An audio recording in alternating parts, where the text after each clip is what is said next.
वक्त बातचीत करने के लिए हमारे साथ मौजूद हैं जयप्रकाश चतुर्वेदी जी।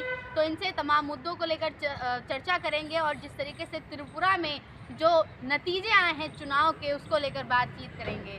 त्रिपुरा में देख लिया होगा कि बीजेपी ने डंका बजा दिया है।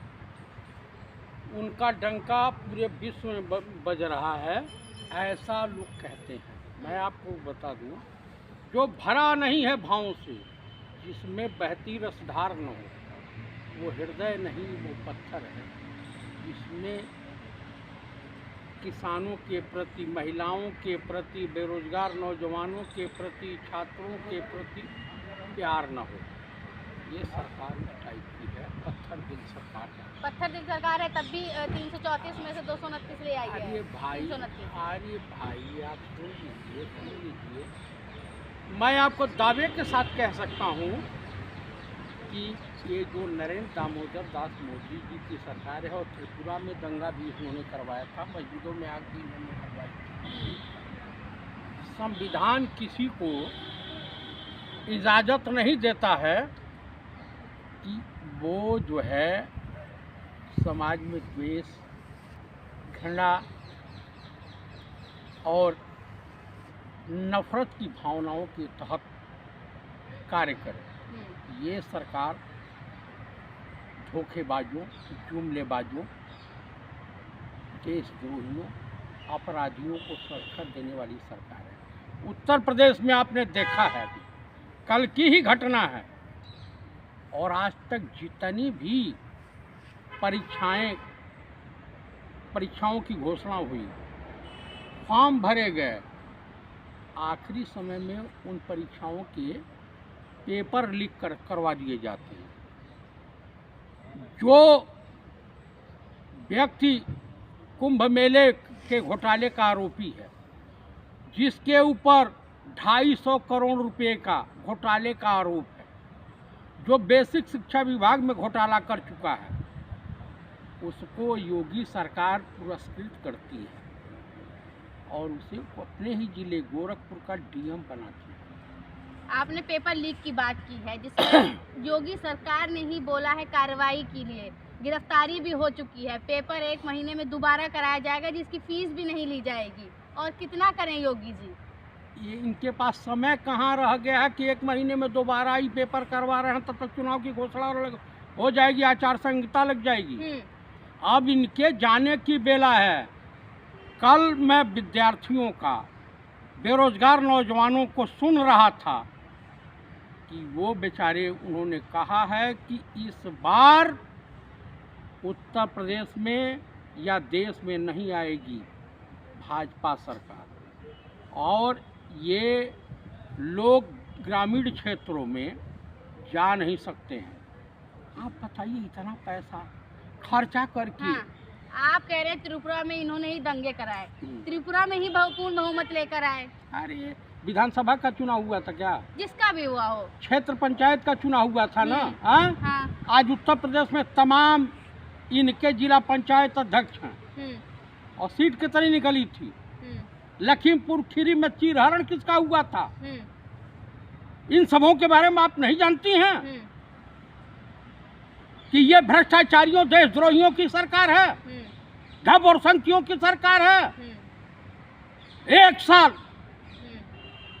जो बीत गया है, 1 वर्ष बीतने के बाद इनका जो है, इनको दुनिया के देखिए बवासीर कहीं और होती है, लेकिन भाजपाइयों संघ परिवार के मुंह में बवासीर की बीमारी पाई जाती है। बवासीर की बीमारी बड़ी घातक होती है, लेकिन उसका आभास किसी को नहीं होने दिया जाता है।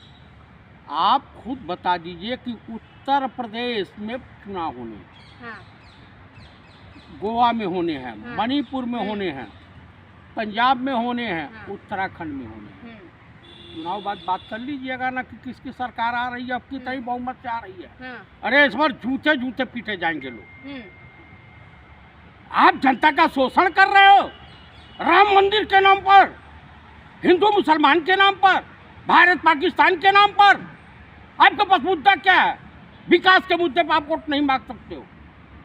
श्रीमती प्रियंका गांधी की जो भी भाषण है, जो भी सुझाव है, जो भी मैनिफेस्टो है, वो 100% जमीन पे कारगर सिद्ध होगा। उन्होंने जो कहा है, कांग्रेस की कथनी और करनी में कोई अंतर नहीं है, और इनके कथनी और करनी में अंतर है बीजेपी वालों के। आज भीड़ देख करके मचल रहे हैं। आप खुद बताइए, जेवर एयरपोर्ट का उद्घाटन कर रहे हैं जी बिल्कुल। क्या एम्स का भी गोरखपुर में एम्स हॉस्पिटल बनवा रहे हैं? सुन लीजिए, बहुआइए मत, सुनिए, सुनने का मादा रखिए। जेवर एयरपोर्ट का जो मॉडल रखा था, वो जानती हैं कहाँ का था? चाइना का। बीजिंग प्रेम था बीजिंग एयरपोर्ट का,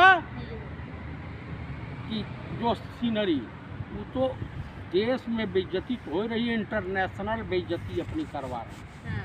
कहीं चाइना की फोटो, कहीं जो है तेलंगाना का डैम ला करके विज्ञापन में खड़ा कर दे रहे हैं।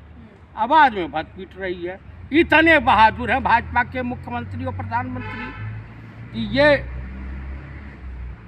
जो है कलकत्ता का ओवर ब्रिज उठा ला रहे हैं, वहाँ की टैक्सियों को उठा ला रहे हैं, न्यूयॉर्क की बिल्डिंगों को ला रहे हैं, कहीं और की फैक्ट्री उठा ला रहे हैं।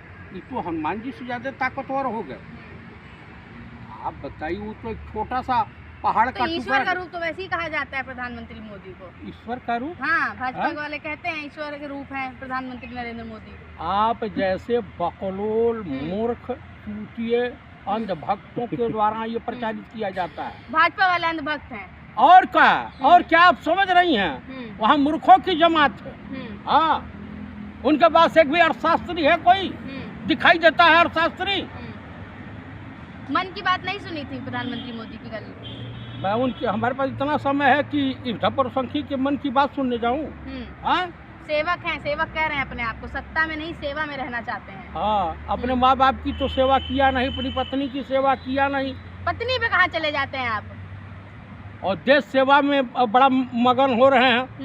जो आदमी सुबह से लेकर के शाम तक झूठ की खेती करता हो, उसे सेवक कैसे आप कह सकती हैं? सेवक है, चौकीदार से सेवक हो गए। चौकीदार जब चोर का प्रमाण पत्र मिल लगेगा तो आप जो सेवक बन गए।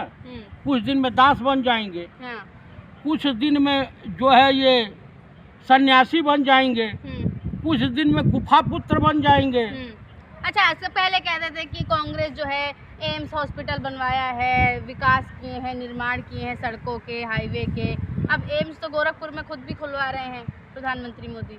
अरे भाई, एम्स बहुत पहले से खुला हुआ है। उसके लिए मनमोहन सिंह की सरकार में माननीय गुलाम नबी आज़ाद साहब यहाँ स्वास्थ्य मंत्री थे, पैसा अलॉट किया था, जमीन अखिलेश यादव ने अलॉट की थी, तो एम्स का शुरुआत तो हो गया। कोई भी जो श्रेय है वो जाता ही नहीं है भाजपा को। भाजपा ने ढोंग, बकैती, जुमलेबाजी, धोखाधड़ी, दंगा फसाद, हिंदू मुसलमान, भारत पाकिस्तान और महिलाओं का चीरहरण के अलावा इनके पास कोई मुद्दा नहीं।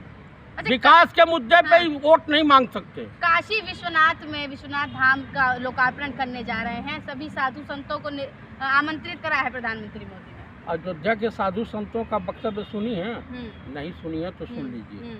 कहा कि योगी जी गोरखपुर से चुनाव लड़ा, अयोध्या से न लड़े, यहाँ चुनाव हार जाएंगे। वहाँ साधु संतों, तो गोरखपुर से नहीं हारेंगे। गोरखपुर से इनकी जमानत जब्त हो जाएगी। ये सुरक्षित ठिकाना ढूंढ रहे हैं। इन्होंने जो कर्म किया है, जो बीजारोपण किया है, जो बबूल का पेड़ लगाया है, तो उसमें आम के फल की इच्छा कैसे कर सकते हैं? तो ब्राह्मण अभी भी कंफ्यूज है क्या? ब्राह्मण तो भाजपा के कटे पर सुसु नहीं करने वाला। हाँ, इतना कुपित है ब्राह्मण। अब ब्राह्मण इनका जो है श्राद्ध करेगा, श्राद्ध, राजनीतिक रूप से श्राद्ध करेगा, इनके सरकार का सत्यानाश करेगा। व्यभिचारी भ्रष्टाचारियों का साथ देता है ब्राह्मण बिरादरी। इंटेलेक्चुअल है, यही केजरीवाल है ना मुख्यमंत्री, राजा हरिचंद की छठी औलाद है। जाइए आप देख लीजिए, इनके डिस्पेंसरी में दवाओं का अभाव है, दवा है ही नहीं, पानी टाइम से नहीं आता। इस तरह का ढोंग रच रहे हैं विज्ञापनों में। सब कुछ भालो से, सब कुछ चंगा छे। तो ये बताइए टीईटी की परीक्षा रद्द क्यों करनी पड़ी? अब लीक हो गए पेपर। अरे तो भाई, उसमें भी क्या भाजपा का हाथ है? हाँ, मैं तो कहूँगा कि भाजपाइयों ने लीक करवाया। अभी एक अपराधी पकड़ा गया है, वो उस 8 लाख रुपया उसके पास से बरामद हुआ है, और उसने जिन 2 बड़े अधिकारियों का नाम लिया उनकी गिरफ्तारी क्यों नहीं? वो एक क्लर्क को आपने सस्पेंड कर दिया, गिरफ्तार कर लिया, उसका घर गिरवा दीजिए। वो 2 बड़े अधिकारियों का जिनका उन्होंने नाम लिया उनके बारे में आप क्या कहना चाहेंगे?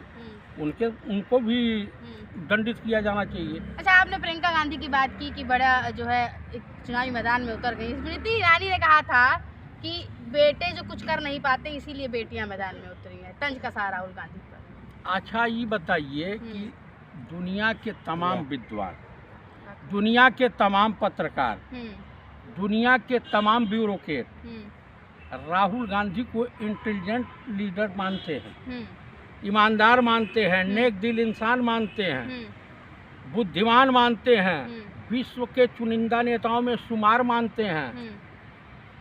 वो नेशनल लीडर हैं, इंटरनेशनल लीडर हैं, वो स्टेट की पॉलिटिक्स नहीं करते हैं। उनको न्यूयॉर्क। तो स्मृति ईरानी पे क्या कहेंगे? अब तंज कैसे नहीं चलेगा? स्मृति ईरानी, वो तो उसके बारे में कुछ कहना शब्दों का अपमान होगा। हाँ, जो दूसरे के पति को विरोध, जो दूसरे के पति को हड़प ली हो, उसके बारे में आप क्या? निजी है, उनका निजी मामला है उनका। अच्छा, निजी मानो। हाँ। किसी के पति को, तुम भी किसी के पति को हड़प के लाओ ना, तो देखो क्या होता है, उसकी पत्नी जो है बाल नोच लेगी। तो वो उनका आपस का निजी मामला है, वो बाल नोचे या कुछ भी करे। अच्छा, ठीक। हाँ। तो उनके सूरज के ऊपर अगर कोई थूकेगा तो थूक कहाँ गिरेगा? उसी के ऊपर। हाँ। तो राहुल रूपी सूरज के ऊपर टिप्पणी करने से सत्यानाश इन्हीं का होगा। काहे नहीं जाती हैं, आज जाके पूछती हैं गांधी परिवार से कोई आया था?